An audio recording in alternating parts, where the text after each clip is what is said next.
మాజీ ఎమ్మెల్యే తెల్లం బాలరాజు తన నివాసంలో ఏర్పాటు చేసిన మీడియా సమావేశంలో మాట్లాడుతూ కూటమి ప్రభుత్వ పరిపాలనపై పోలవరం మాజీ ఎమ్మెల్యే తెల్లం బాలరాజు విరుచుకుపడ్డారు.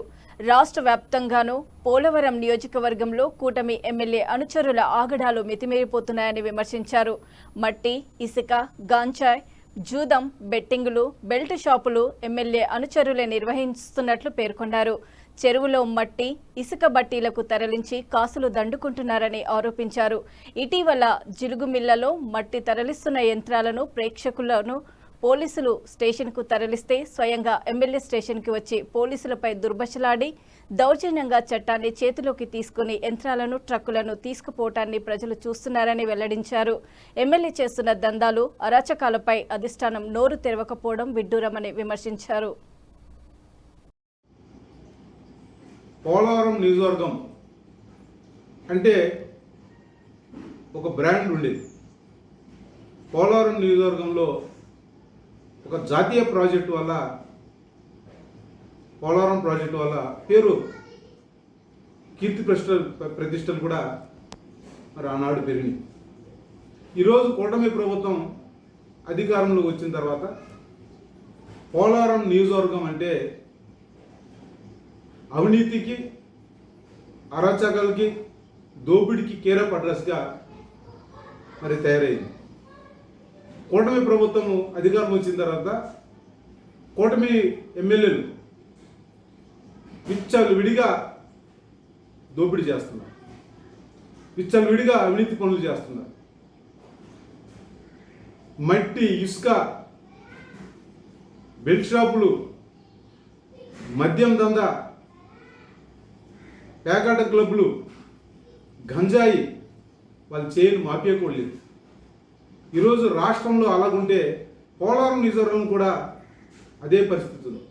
ఈరోజు పోలవరం నియోజకవర్గంలో మట్టి దోపిడీ జరుగుతుంది, ఇసుక దోపిడీ జరుగుతుంది, పేకాట క్లబ్ల ద్వారా దోపిడీ జరుగుతుంది, క్రికెట్ బుక్ల ద్వారా దోపిడీ జరుగుతుంది, మద్యం, బెల్ట్ షాపుల ద్వారా మాఫియా జరుగుతుంది.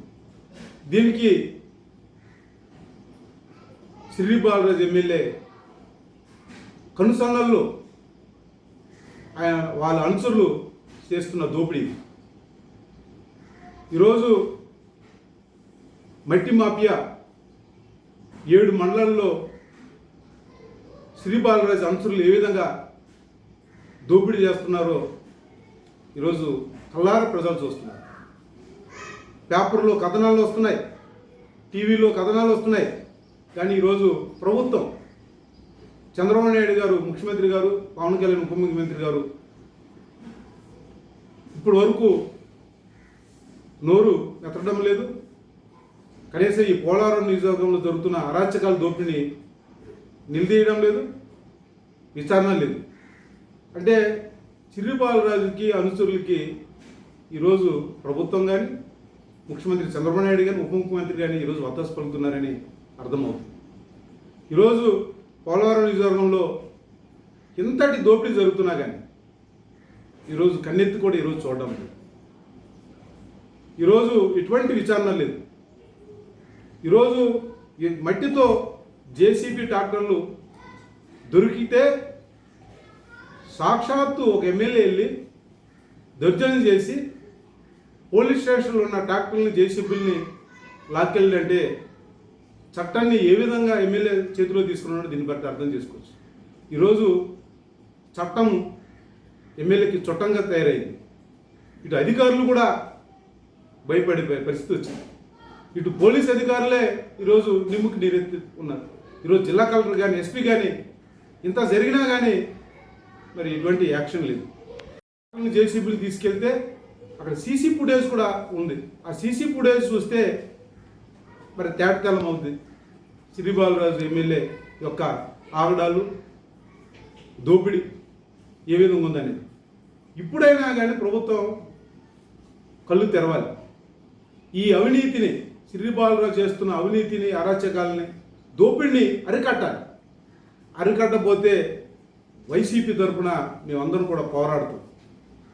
మళ్ళీ ఏదైతే ఈ దోపిడీ ఉందో, ఏదైతే ఈ అవినీతి ఉందో, ఈ వెలికి తీసే వరకు, అరికట్టే వరకు వైఎస్ఆర్ పార్టీ నిరంతరం పోరాటమే చేస్తూనే ఉంటుంది.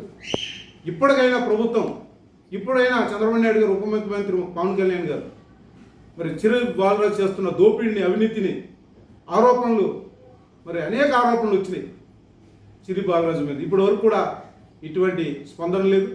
ఇప్పటికైనా కానీ మరి స్పందించి ప్రభుత్వం కానీ, చంద్రబాబు నాయుడు కానీ, పవన్ కళ్యాణ్ గారు కానీ వెంటనే చర్యలు తీసుకోవాలి, విచారణ జరిపించాలి. విచారణ జరిపించకపోతే ఈ యొక్క ఆరోపణలపై నిగ్గు తేల్చే వరకు, ఈ అవినీతి దోపిడీపై నిలదీస్తూ వైసీపీ పార్టీ నిరంతర పోరాటం చేస్తుంటుంది. ఇది మా నాయకుడు జగన్మోహన్ రెడ్డి గారి దృష్టి కూడా తీసుకెళ్తాం. వైసీపీ నాయకత్వం ద్వారా ఈ యొక్క ఆగడాలని, అవినీతిని కదిలించి ప్రజల ముందుకు వచ్చి ఈ నియోజకవర్గాన్ని, ఈ ప్రజల్ని మరి వైఎస్ఆర్ పార్టీ తరఫున మేమే మరి రక్షించుకుంటూ ఈ యొక్క నియోజకవర్గాన్ని అన్ని విధాలుగా మరి కాపాడుకుంటామని మరి డిమాండ్ చేస్తూ మరి చంద్రబాబు నాయుడు గారు, పవన్ కళ్యాణ్ గారు ఇప్పుడైనా కానీ ఇక్కడున్న ఈ స్థానిక ఎమ్మెల్యే చేస్తున్న దోపిడీని, అవినీతిని మరి వెంటనే అరికట్టాలని మరి డిమాండ్ చేస్తున్నాం.